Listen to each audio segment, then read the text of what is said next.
And I cannot recommend this tournament enough, friends. If you just tuned in, this is Carls 2023. Me coming to this tournament has been like, I mean, Spencer tell you, it's been like 5 years in the making. This has either been like scheduling mishaps on my behalf or like a bunch of other things. But I'm happy to be here, and more importantly, I'm happy to be back in the Midwest. You know what I'm saying? I'm back on my home soil and returning it up right here. Just like how these two players are right here. We've reached full circle. This was the first character matchup right here to kick off our block, and here we are back to it. EXO and Carls493 giving us that Ness and that Shulk gameplay.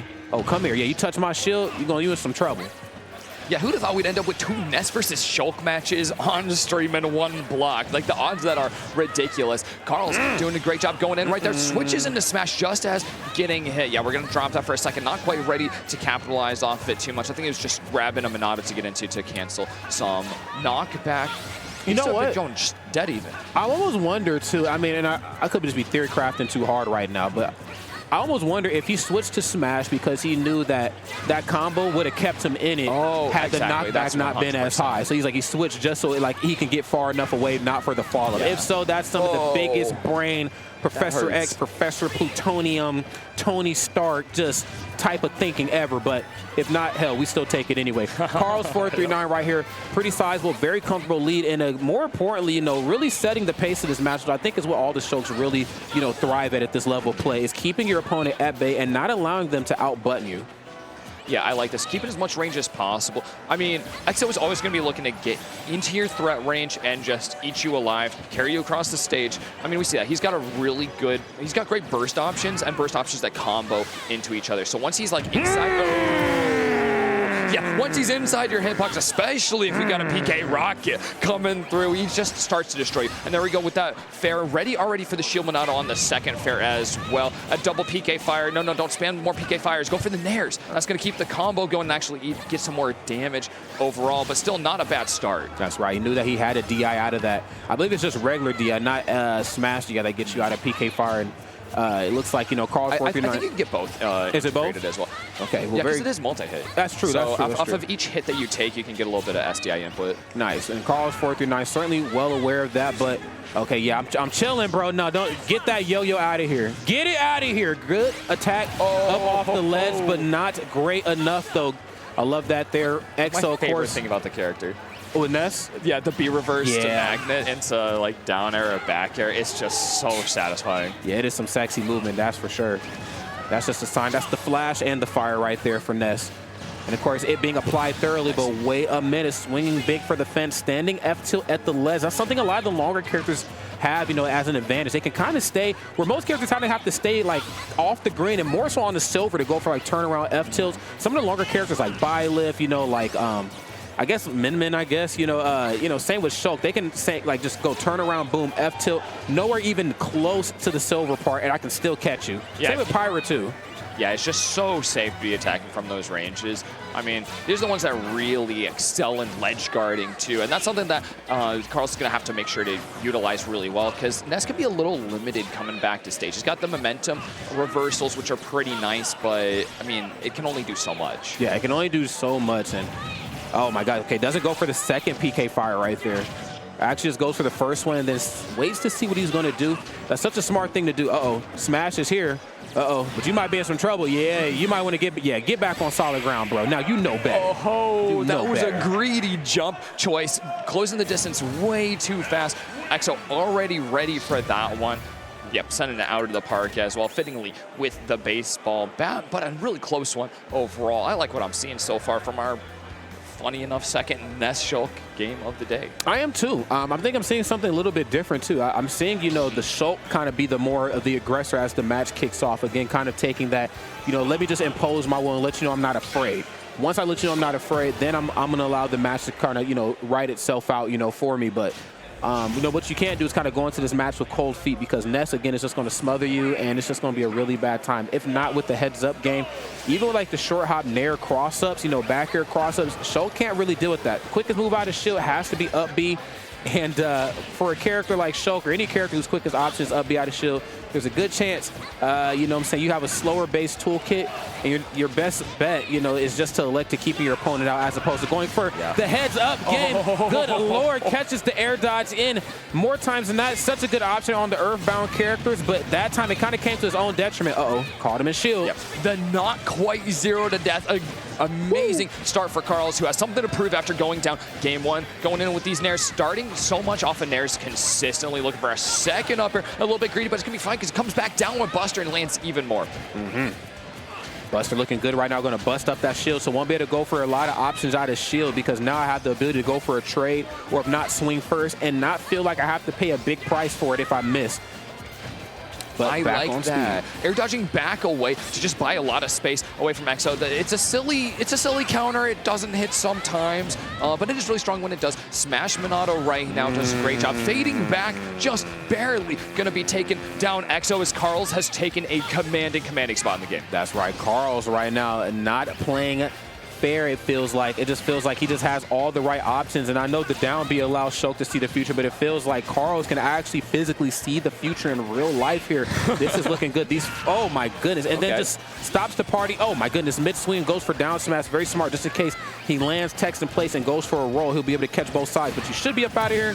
That's right. Still in smash. Minato is going to take it away. Maybe he could have DI'd a little bit further up to get up into the corner, but doesn't matter. Right into smash Minato, coming back down from Halo, drop a second down smash. It is so large, and it's got 4 hits on each side, so it has a ridiculous duration as well, so that'll really solidly take this one away. I mean, the first one would have with Smash Minato as well, with that amount of damage.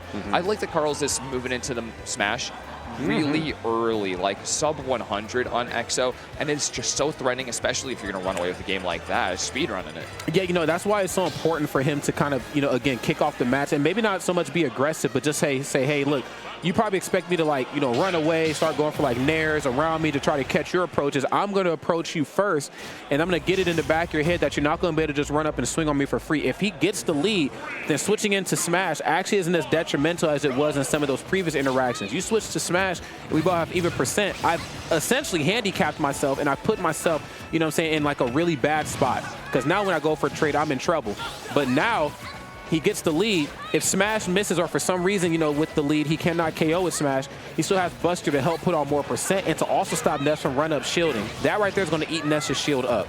I think the early shield Minato doesn't get you out of combos, but it's a thing where it is entirely different combos than you're used to because it's heavier than like any other character that size would be. So it's just one of those matchup check things where it's like if someone really knows how to play against Shulk, they're going to be like, oh, you're shield Minato? I'm going to do everything I want to. That's facts. But it's just one of those, he's an uncommon character overall. You know what I'm saying? Geez. You only see Smash when he has the lead. That first game, though, he didn't have the lead. We seen Smash, but it was not laid out as good as it's being laid out right now.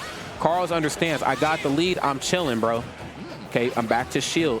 Landing right in front of you. Now I want to box a little bit more. It's going to be a little bit more difficult for you to KO me. I am down. Some of my stuff is going to start auto-canceling soon. I can lean more into like jab, down tilt, up close.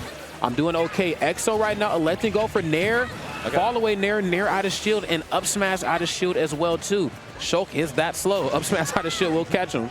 I like that EXO went for pummels earlier, like 4 pummels off of the grab, because in shield Minato, you're not going to get any decent distance. Throwing him off ledge doesn't actually get you much stage presence, and doing like down throw, you're not going to be able to like your combos off of it.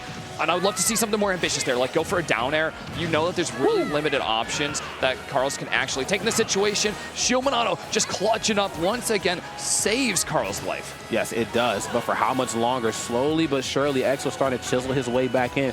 Now he has the Buster again. Not going to be able to run up and go for anything out of shield because it'd just be ill-advised for you to go for shield. You say, I'm coming through. Backslash, I'm coming through. That time not in the back, but still percent had it landed. He just wanted to get back to the ledge, back on that shield. Now, of course, a lot of these KO options that are in Ness's toolkit when he has other arts on his behalf, not quite present as much anymore, but back on speed. Yeah, I like that. We're nearing the point where we come back to Smash Minato. You're so behind that you may as well play like you're ahead for Carls as EXO nears 100%. Yeah, we're going to see it right here. Going low, this could be a huge opportunity to get ahead. Carls holding onto the stock with white knuckles and just slinging away EXO's stock.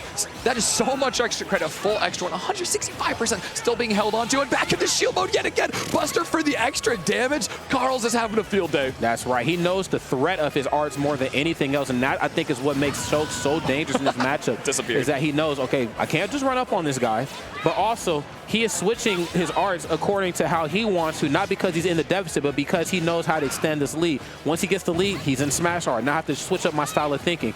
Now he has to lead smash and kill me. Now I have to go back to, you know, playing around Buster. Don't want my shield eaten up. Do not want him to put a lot of percent on, because if I don't KO Shulk, Smash is going to be back slowly. But surely, you know better than that. You know better. Yes, beautiful stuff right there. Carl's looking so comfortable. As the gameplay sped up, you could see them just acting more and more frantic, and that will just go in Carl's favor. You know, you can mess up a few opportunities when you're up a full stock. EXO does not have that luxury to be working with. You can't make the mistake. Just literally one. That was all it took. A neutral get up while he's standing right there. There's nothing else he could be doing. I want to say it could be a down smash. Dude, that's even worse. Fact. Well, I want to say up smash might cover every option. You know, I don't know if like which one it covers first, but you know, whether you jump late, you know, up that top part I think catches you. The neutral get up, of course, kind of has like that scoop thing.